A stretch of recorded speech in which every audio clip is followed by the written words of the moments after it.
नमस्कार, आप देख रहे हैं केबीसी न्यूज। मैं अंशु कुमारी आप सभी को आज रूबरू करवाने वाली हूं बिहार के पूर्व शिक्षा मंत्री डॉक्टर राम प्रकाश महतो से, जो कि आरजेडी के वरिष्ठ नेता भी रह चुके हैं।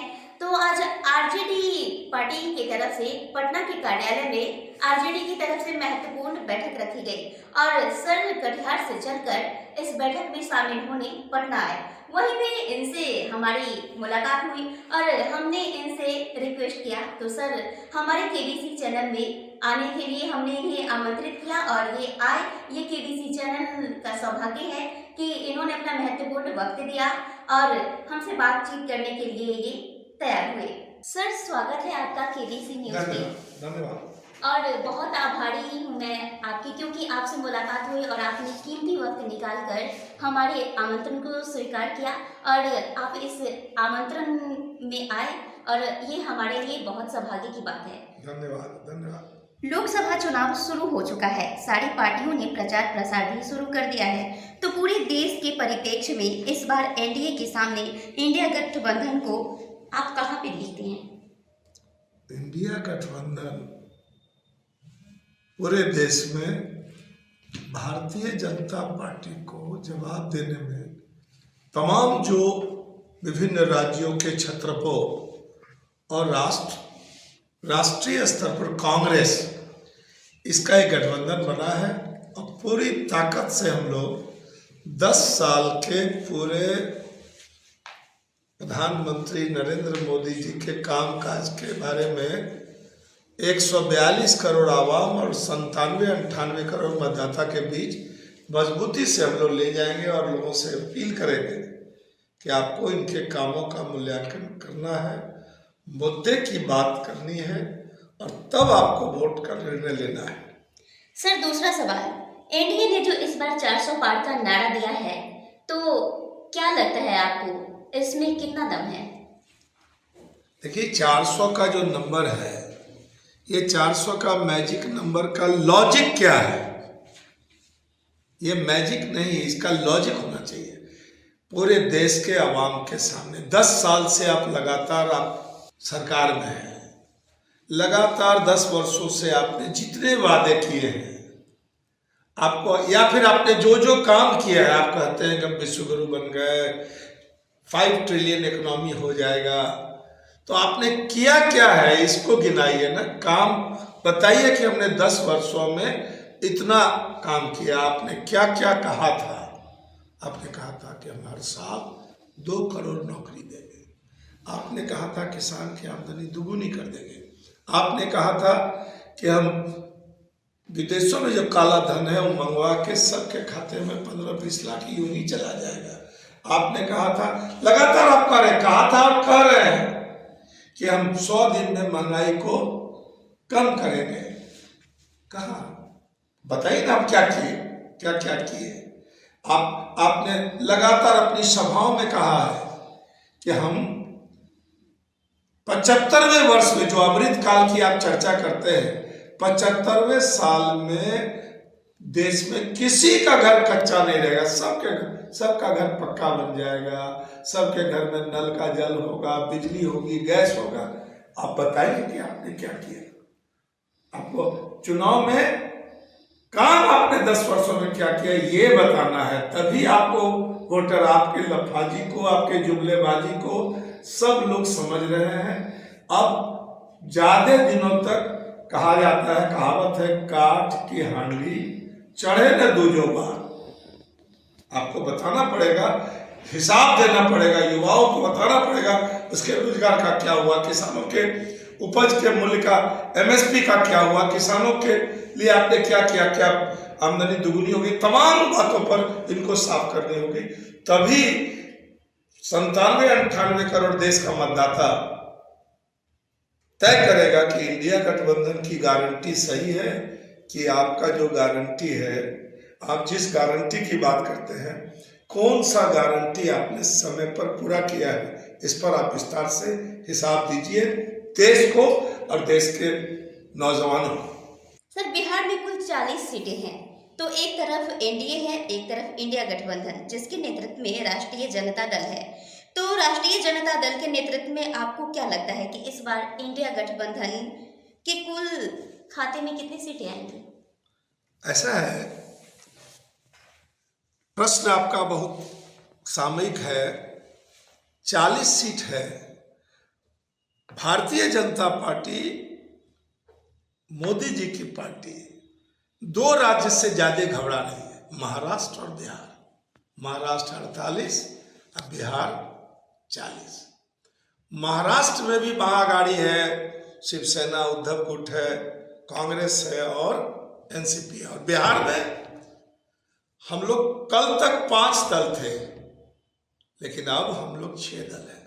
राष्ट्रीय जनता दल, कांग्रेस, सीपीआई, सीपीएम, माले और विकासशील इंसान पार्टी वीआईपी मुकेश सहनी की। और ड्राइविंग सीट पर राष्ट्रीय जनता दल है। सीधा सीधा हमला बीजेपी का, एनडीए का, नीतीश जी का, नरेंद्र मोदी जी का, तमाम लोगों का हमला आदरणीय लालू जी पर और बिहार का भविष्य पूर्व उप मुख्यमंत्री वर्तमान प्रतिपक्ष का नेता तेजस्वी पर। 2020 में भी हम लोग अलग थे, डबल इंजन एक तरफ था, उधर 10-10 हेलीकॉप्टर पर लोग घूम रहे थे और अकेला तेजस्वी ने पूरा जवाब दिया। और हम लोग लगभग, अगर शासकीय आदेश से कोई बेईमानी नहीं हुई होती तो तेजस्वी की सरकार बनती। अभी भी 40 सीटों पर सबको एकोमोडेट किया राष्ट्रीय जनता दल ने, जो लीड रोल में है, जो ड्राइविंग सीट पर है, जो इंडिया गठबंधन का बिहार में अगुवाई कर रहा है, नेतृत्व कर रहा है। तो अपने 26 सीट लिया था, उसमें से भी 3 इन्होंने वीआईपी को दिया। आज जो इक्वेशन है इंडिया गठबंधन का, 23 आरजेडी, 9 कांग्रेस, 5 लेफ्ट और 3 विकासशील मुकेश सहनी की पार्टी। हम लोग को पूरा विश्वास है कि जनता मूल्यांकन करेगी। तमाम जो मोदी जी चारों तरफ गारंटी की बात कर रहे हैं कि हमारी गारंटी ही मेरी गारंटी है, अब इनके गारंटी का तो पोल खुल गया। चाहे 2 करोड़ नौकरी का हो, किसान की आमदनी का हो, काला धन लाने का हो, गंगा की साफ सफाई का हो, बुलेट ट्रेन चलाने का हो, तमाम गारंटी इनका फेल है। बाकी निजी जिंदगी में भी 7 फेरे की गारंटी जब भी नहीं दिया, जिनसे इनकी शादी हुई थी, जब 7 फेरे की गारंटी नहीं हो सकी तो बाकी गारंटी का तो कोई इनके पास जवाब ही नहीं है। इनकी एक ही गारंटी है कि सफेद झूठ बोलना है, जुमला बोलना है। हम लोग नहीं बोलते। इन्हीं का राष्ट्रीय अध्यक्ष तत्कालीन अमित शाह, जो अभी वर्तमान गृह मंत्री हैं, इन्होंने जितनी बातें की, उन्होंने कहा कि ये सब चुनाव में जुमला होता है। इसलिए इनकी अब लोग समझ गया है कि इनकी कोई गारंटी है नहीं। लोगों को जानबूझकर धर्म की ओर ले जाना चाहते हैं। राम, अब नया नारा शुरू किया इन्होंने कि जो राम के प्राण प्रतिष्ठा में नहीं गया वो राम विरोधी है। ऐसी कोई बात नहीं है। पूरा 142 करोड़ हिंदू मुसलमान, सब हम लोग हिंदू, तो हम लोग भी तो हिंदू हैं। हम लोग के कन में भगवान राम है। राम के सही में हम लोग पुजारी हैं। ये लोग राम का नाम राजनीति में व्यापारी के जैसा कर रहा है, इसको मार्केटिंग कर रहा है। इसलिए हम आपको बताना चाहते हैं कि अब की बार जो मतदाता है, खास करके किसान, युवा, किसका भला किया? हमारी बहू बेटी की क्या स्थिति है, चाहे वो मणिपुर की घटना से लेकर तमाम जगह में। तो आप कन में भगवान राम ने कहा था, दशरथ और कैकेयी का संवाद है। जब इनका राज तिलक होना था भगवान राम का, तो कैकेयी ने कहा कि नहीं, आपने कुछ वचन दिए थे, आपको पालन करना होगा। हमारे बेटे का राज तिलक कीजिए और राम को वनवास भेजिए।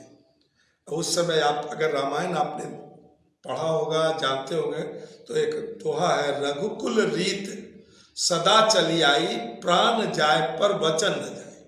तो आपने कितना वचन दिया 10 वर्षों में? आप भगवान राम की बात करते हैं, कन में भगवान है, सबका भला करना। खाली नारा, ये भारतीय जनता पार्टी नारा की पार्टी है। नारा और घोषणा से इसको कोई मतलब नहीं है। इसलिए अब की बार तय हो जाएगा कि ये देश नारों से चलेगा, घोषणाओं से चलेगा, जुमलों से चलेगा, झांसे से चलेगा। इनका बहुरूपिया चरित्र, अपना नाम ही, कई नाम इन्होंने अपने से रखा है। हम चौकीदार हैं तो हम फकीर हैं, झोला उठा के चल देंगे, मेरा क्या। अब की बार बिहार में माननीय तेजस्वी जी भी पूछ रहे हैं कि आप जो जो मुद्दा लेके आए हैं, आपको बिहार के लोगों को और देश के लोगों को, युवाओं को, किसान को, महिलाओं को, महिला पहलवान हो या किसके साथ, कौन परेशान आज नहीं है। व्यापारी भी परेशान था जीएसटी से। तो अब की बार इनका तमाम जुमलों का हिसाब हो जाएगा। सर, एनडीए ने अपने प्रत्याशियों के नाम का ऐलान बहुत पहले ही कर दिया था, लेकिन आपकी पार्टी आरजेडी ने अपने प्रत्याशियों को, उनके नामों को ऐलान करने में बहुत विलंब किया और इससे आपकी पार्टी के ही प्रत्याशियों को नुकसान का सामना करना पड़ सकता है, क्योंकि उन्हें लोगों से मिलने का और बहुमत प्राप्त करने में बहुत दिक्कतों का सामना करना पड़ेगा, क्योंकि बहुत कम समय उन्हें मिलता है। तो इसके पीछे आखिर ऐसी क्या वो वजह रही कि बहुत कम समय रहते हुए नामों का ऐलान किया गया? ऐसा है कि यहाँ जितना दल है सब लोकतांत्रिक तरीके से जमीनी का दल है, जो जमीन पर आम आवाम के लिए लड़ता है, उसकी समस्या से जूझता है, उसके निदान के लिए प्रयास करता है। तो लोकतंत्र है और लोकतंत्र में चुनाव जो है एक पर्व के जैसा रास्ता। सब दल चाहता कि हमको ज्यादा सीट मिले, सबने दावा किया। कांग्रेस ने कहा हमको 15 सीट चाहिए, लेफ्ट ने कहा हमको 8 सीट चाहिए, सीपीआई, सीपीएम, माले। फिर उसके बाद राष्ट्रीय जनता दल 30 सीट पर लड़ना चाह रही थी, तो अब उसमें दिक्कत तो हो गई। और मुकेश सहनी जी 2020 में बीजेपी के साथ थे। इनको जो वोचर होता है ना, जैसे मोबाइल में, इनको 2 साल के लिए एमएलसी बना दिया, मिनिस्टर बना दिया, फिर अपने दल से दूध से मक्खी की तरह निकाल दिया। लगातार मुकेश सहनी जी एनडीए गठबंधन में रहना चाहते थे, लेकिन आदरणीय लालू जी का दिल बड़ा है। तेजस्वी जी ने कहा कि जिन सवालों को मुकेश सहनी जी वीआईपी पार्टी के राष्ट्रीय अध्यक्ष बोल रहे हैं कि हमारा निषाद समाज को जो आरक्षण देगा, जो अन्य राज्यों में मिल रहा है, जो देगा, हम उसके साथ जाएंगे। अंततः आदरणीय लालू जी और बिहार का भविष्य तेजस्वी जी ने मुकेश सहनी को भी अकोमोडेट किया। अपने जहां राष्ट्रीय जनता दल 30 सीट पर लड़ना चाह रही थी, आज राष्ट्रीय जनता दल 23 सीट पर लड़ रही है। 9 सीट कांग्रेस को दिया। देखिए 2020 में कुछ ज्यादा सीट कांग्रेस को मिल गया था, जिसके चलते थोड़ी उसका जो स्ट्राइक रेट हुआ कम हुआ, जिसके चलते सरकार बनते बनते हम लोग इसीलिए कहा कि नहीं, आप उम्मीदवार दीजिए, लेकिन आपका पहलवान देखेंगे कि आपका उम्मीदवार कितना मजबूत है। इसलिए सबको मिला के डेमोक्रेटिक ढंग से, तानाशाही नहीं, जो बीजेपी में चलता है, जो मोदी का है खाता ना भाई, जो मोदी का है वो सही।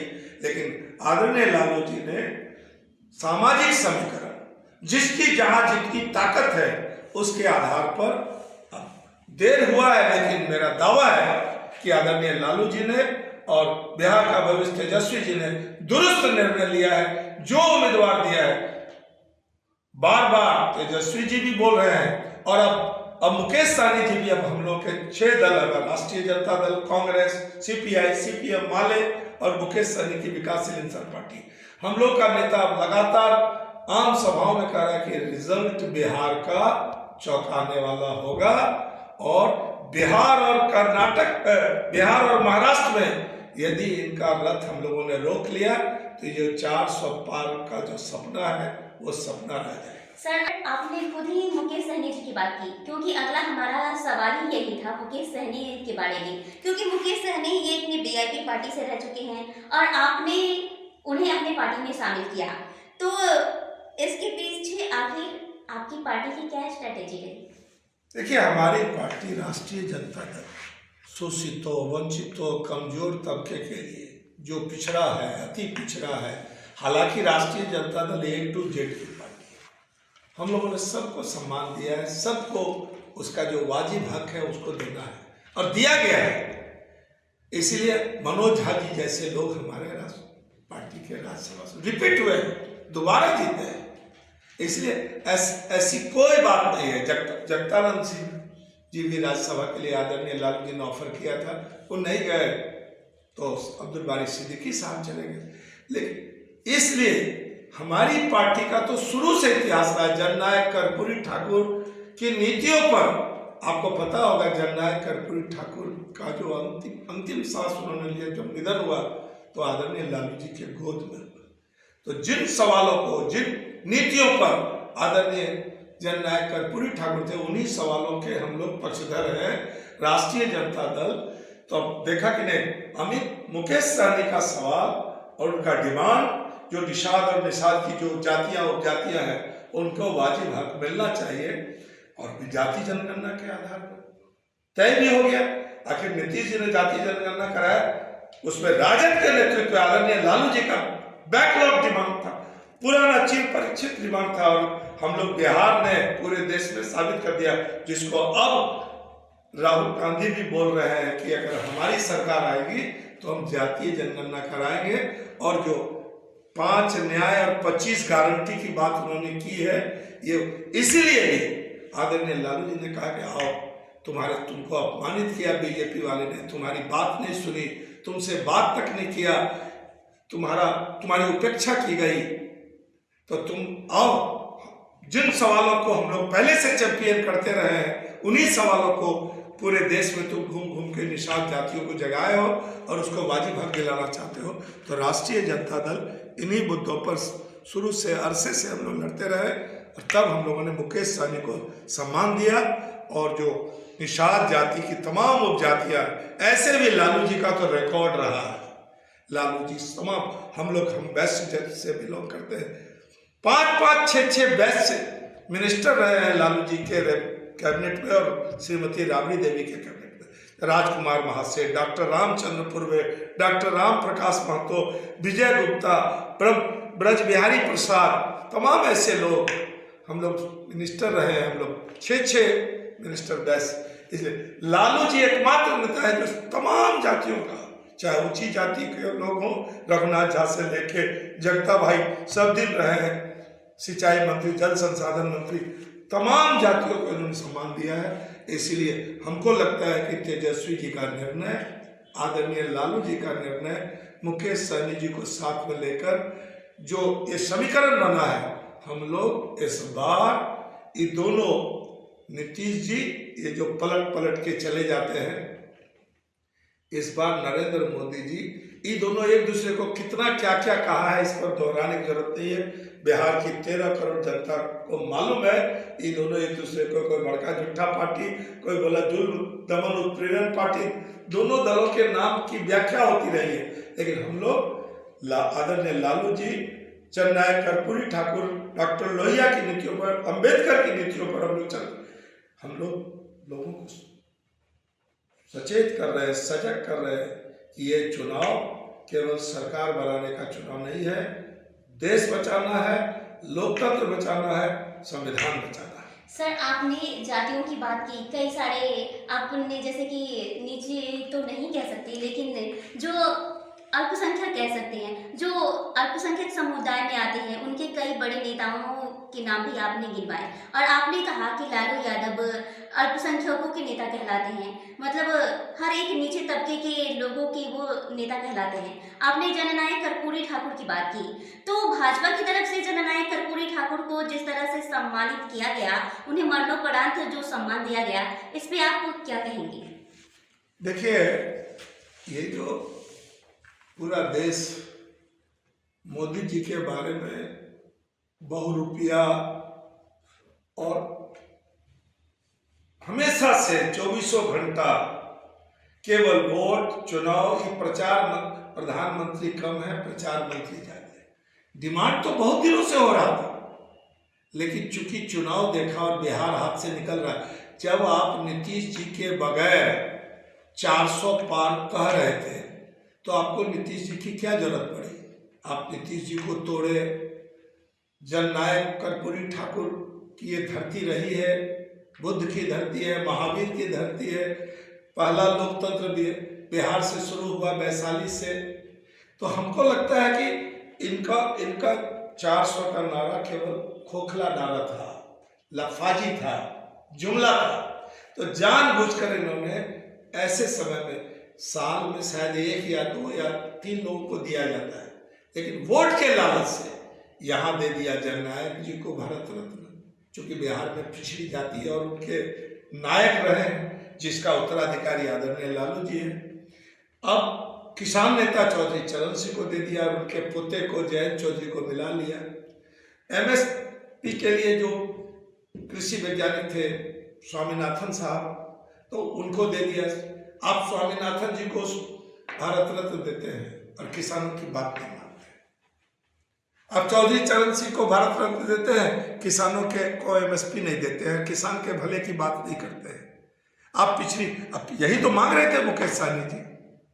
तो जो इस सब समझ में आ रहा है कि आपको केवल चुनाव में वोट कैसे प्राप्त होगा, इसलिए आप भारत रत्न जैसे महत्वपूर्ण जो उपाधि है, जो सरकार की तरफ से सर्वश्रेष्ठ पदक दिया जाता है, उसको भी आपने चुनाव का एक हथकंडा बना लिया। हालांकि जिनको मिला है, हम लोग के वो महापुरुष रहे हैं, हम लोग के दिल में है। हम तो सार्वजनिक तौर पर बोलते रहे हैं कि हम भले स्वर्गीय स्वरूपचंद महतो के रक्त पुत्र हैं, लेकिन हम लोगों ने जननायक को अपना, हम लोग फख्र से कहते हैं कि हम जननायक के मानस पुत्र हैं, विचार पुत्र हैं, इसलिए दिया तो ठीक है, लेकिन उससे लाभ ही जुमलाबाजों को मिलने वाला नहीं है। सही उत्तराधिकारी राष्ट्रीय जनता दल है, सही उत्तराधिकारी आदरणीय लालू जी है और तेजस्वी जी है। निश्चित रूप से हम लोग ये जुमला से इनको कोई लाभ नहीं होना है। आरजेडी के नेतृत्व में पूरा बिहार 40 सीट, हमने शुरू में ही कहा है कि रिजल्ट चौंकाने वाला होगा। तो जिस तरह से आपने कहा सर कि रिजल्ट चौंकाने वाला होगा, 40 की 40 सीटें आपके खाते में है और आपने 40 सीटों पर अपने कौन कौन से प्रत्याशियों को वहां उतारा है, किन किन सीटों पे, जैसे सीमांचल की बात की जाए सर। और वैसे कहा जाता है आपकी पार्टी बिहार में एक बहुत बड़ी शक्तिशाली पार्टी है और ये उभर कर आती भी रही है।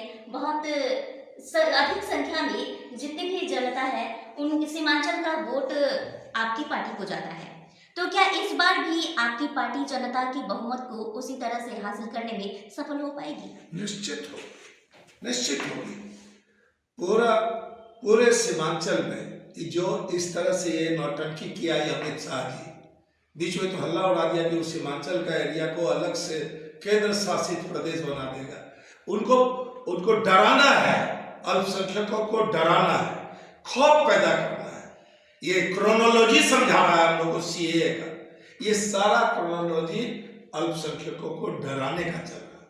लेकिन ये देश गंगा जमनी तहजीब और आपसी मिल्लत देश, अभी जो विचारधारा की लड़ाई, एक तरफ घृणा नफरत, दूसरे तरफ प्रेम सद्भावना, इसलिए आप ये समझ लीजिए कि लाख लोगों को डराया जाएगा, लेकिन लोकतंत्र, भारत का लोकतंत्र इतना ताकतवर है। अम्बेडकर जी ने जो संविधान दिया है, ये लोग समझ रहे हैं, चाहे वो अनुसूचित जाति, अनुसूचित जनजाति, अल्पसंख्यक, आज जो वोट की ताकत है, आपको अगर आपने भाषण सुना होगा, ये जो शिवाजी पार्क में सभी नेताओं की बैठक हुई थी, तो महबूबा मुफ्ती ने कहा कि ये जो कश्मीर में शांति की बात कर रहे हैं, वहाँ शांति नहीं है, वहाँ पुलिस के डर से, मिलिट्री के खौफ से वहाँ शांति है। और ये वोट, ये साजिश हो रही है कि वोट की ताकत, बहुत लोग तो, बहुत पत्रकार तो, निर्भीक पत्रकार कह रहे हैं कि अगर इस चुनाव में बीजेपी और मोदी जी आ गया तो देश का संविधान भी खतरा में, और ये देश का आखिरी चुनाव होगा। इस बात की भी आशंका कुछ पत्रकार कर रहे हैं। हम लोग भी इनका देख रहे हैं रवैया, फिर रशिया जैसा, चाइना जैसा यहाँ चुनाव होगा।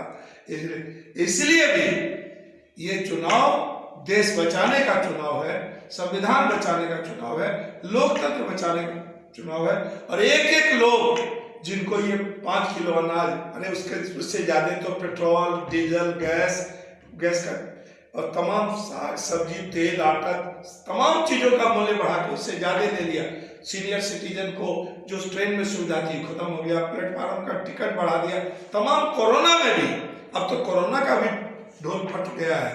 कि वो पूना वाला से मिलके वो जो कोरोना का वैक्सीन था उसको भी लागत से कई गुना ज्यादा में बेचा गया। ये भी घोटाला है। और घोटाला की तो लड़ी तो चंदा, इलेक्ट्रल बॉन्ड जो है ये चंदा नहीं था, ये चंदा का धंधा था। एक तरफ सीबीआई, ईडी, आईटी को भेज दिया और ऊपर से चंदा ले लिया। तो इलेक्ट्रल बॉन्ड हो या पीएम केयर्स फंड हो, तमाम चीजों पर इनका पोल खुल गया है। लोग समझ गया है कि ये जितना ऊपर से केवल लफाजी है, लेकिन पूरे दलदल में भ्रष्ट। आप 12,000 करोड़ में से लगभग 6,500 करोड़ इसने, अब तो और पोल खुल रहा है कि कुछ छिपाया भी गया है। इसलिए इलेक्ट्रल बॉन्ड और पीएम केयर फंड का भी देश की जनता समझ रही है ये चंदा नहीं है, चंदा का धंधा है। इसका तो चल भी रहा है सोशल मीडिया पर। इस बार कोई की चालाकी नहीं चलेगी।